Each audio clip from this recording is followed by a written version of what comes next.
Coaching का regulation, जिस तरह से कुकुर मुत्ता मशरूम की तरह पूरी तरह कोचिंग संस्थानें बढ़ रही है, छोटे छोटे जगह पर लोग कोचिंग खोल ले रहा है, जहाँ पर जाने की व्यवस्था नहीं है, पार्किंग की लड़कों की व्यवस्था नहीं है, ये व्यवस्थित होनी चाहिए। और कहीं ना कहीं बिना डीएम के परमिशन के, कलेक्टर की जानकारी के ये कोचिंग संस्थानों का।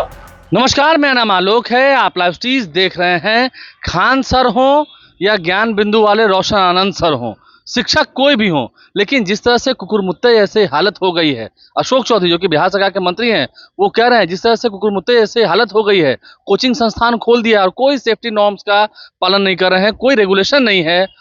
इसी वजह से ही, इस बड़ी वजह से ही विवाद होता है। देखिए, पिछले दिनों खान सर की ओर से जो स्टेटमेंट आया, अब एक और वीडियो वायरल हो रहा है जिसमें गोली चलाते हुए जो शख्स नजर आ रहा है वो खान सर के ठीक बगल में खड़ा है, तो समझ सकते हैं। अब इसके बाद से मामला और तूल पकड़ रहा है। देखिए, अब तो रोशन आनंद की गिरफ्तारी हुई है, उन्हें जेल जाना पड़ा है, लेकिन उन्होंने साफ साफ कहा था कि उन्हें फंसाया जा रहा है, उनकी कोचिंग को बदनाम किया जा रहा है, उनकी ओर से गोली नहीं चलाई गई है। और अब जो दूसरा वीडियो सामने निकल के आ रहा है वो कुछ और कहानी कह रहा है। वो वीडियो भी आपने देखा है लाइव स्ट्रीम के माध्यम से, अन्य चैनलों ने भी उस वीडियो को प्रमुखता से चलाया है।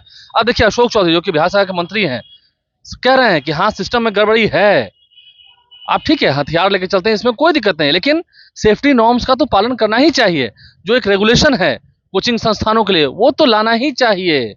क्या कुछ अशोक चौधरी कह रहे हैं, आपको सुनाते हैं। उन्होंने बताया, जी ने बताया ना कि ये जांच का विषय है और जांच में दो दोषी पाए जाएंगे, उन पर कार्रवाई होगी। सर, मुजफ्फरपुर में एक आगजनी की पटना में जो कोचिंग संस्थान जितने हैं, ये इन पर सरकार का रेगुलेशन आना चाहिए। और जब मैं 15 में मंत्री था, एजुकेशन मिनिस्टर, हमने एक रेगुलेशन लाया था कि भाई कहाँ पर बैठने की जगह है, पार्किंग की जगह है कि नहीं, पानी पीने की जगह है कि नहीं। याद होगा कि एक बार वहाँ अपने जहाँ पर कोचिंग होता है गुजरात में, वहाँ पर एक बहुत बड़ी घटना हो गई थी। उसके बाद इसको लाया गया था। इसको उस तरह से हम आग्रह करेंगे अपने शिक्षा मंत्री जी से भी कि एक कोचिंग का रेगुलेशन, जिस तरह से कुकुर मुत्ता मशरूम की तरह पूरी तरह कोचिंग संस्थानें बढ़ रही है, छोटे छोटे जगह पर लोग कोचिंग खोल ले रहा है, जहाँ पर जाने की व्यवस्था नहीं है, पार्किंग की लड़कों की व्यवस्था नहीं है, ये व्यवस्थित होनी चाहिए। और कहीं ना कहीं बिना डीएम के परमिशन के, कलेक्टर की जानकारी के ये कोचिंग संस्थानों का खुलना नहीं चाहिए। तो आप मानते हैं कोचिंग संस्थान वाले ठीक है, क्योंकि टीचर है, काउंटर लेके चलना, गार्ड लेके चलना, फिर आम से पढ़ाई करना, ये सही है? देखिए, अब किसी को सुरक्षा नहीं मिलता है तो अपनी सुरक्षा के लिए तो लोग रखते हैं, और वो लोग प्राइवेट सुरक्षा तो रखने का पूरे देश में बहुत लोग प्रावधान किए हुए हैं, लोग रखते हैं, लेकिन कोचिंग संस्थान का रेगुलेशन कहीं न कहीं आना चाहिए। मेरा ये कहना अभी नहीं है, अभी ऐसा कुछ नहीं है। अभी रेगुलेशन उस तरह का रेगुलेशन नहीं है ना कि जहाँ पर कहाँ पर है उसको सख्ती से उस पर उसको लागू करना चाहिए। में आगजनी की एक घटना हुई है अस्पताल में, सर, कई लोगों की मौत हुई है। सरकार इसको कैसे देखते हैं? क्या कुछ दिशा निर्देश दिए हैं? ये हम अभी आ रहे थे, तब हमने देखा है कि घटना घटी है मुजफ्फरपुर में।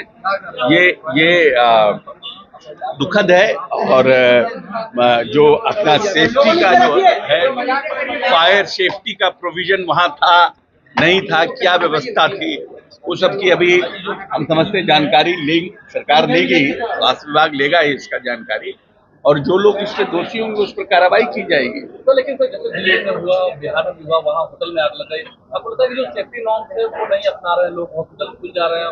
नहीं, फायर सेफ्टी और जो पब्लिक सेफ्टी रेगुलेशन एक्ट है या लिफ्ट का है, इस पर और मतलब सख्ती की आवश्यकता है। ऐसा लगता है कि और सख्ती की आवश्यकता है, क्योंकि जब आप लेते हैं लाइसेंस लेते हैं तो ये सब आप नॉर्म्स को रखते हैं, बट इज दैट कि वो नॉर्म्स फर्दर फॉलो हो रहा है कि नहीं।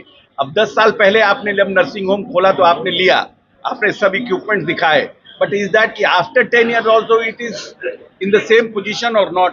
इस पर सरकार को और सख्ती करने की आवश्यकता है। ठीक है। तो मुजफ्फरपुर के अस्पताल में लगी आग हो या कोचिंग संस्थानों की मनमानी हो, इसे लेकर मंत्री अशोक चौधरी ने क्या कुछ कहा है, पटना में मीडिया से बात करते हुए आपने सुना है। हमारे चैनल को सब्सक्राइब कर लें, साथ साथ फेसबुक पेज भी लाइक करें। धन्यवाद।